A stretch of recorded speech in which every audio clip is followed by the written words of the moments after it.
सिलचर में अचार के पैकेट से निकली बड़ी छिपकली, कंपनी पर कार्रवाई नहीं। सिलचर के नेताजी विद्याभवन स्कूल की छात्रा ने दुकान से खरीदे अचार के पैकेट में मरी हुई छिपकली देख लोगों को चौंका दिया। मामला सोशल मीडिया पर वायरल हुआ था और अभिभावकों ने कंपनी पर सख्त कार्रवाई की मांग की थी, लेकिन फूड सेफ्टी विभाग ने बताया कि अब तक अचार निर्माता कंपनी के खिलाफ कोई कदम नहीं उठाया गया है। इस लापरवाही पर लोगों में विभाग के प्रति नाराजगी है। আচারের ভিতরে টিকটিকি, আপনারা সতর্ক থাকুন যে সম্রাট চাটনি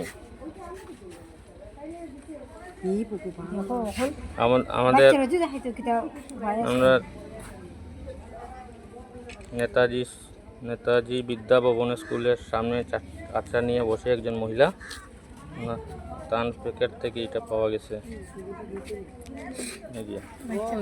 আপনারা সতর্ক থাকুন, বাচ্চারা এটা খাইতে দিন না।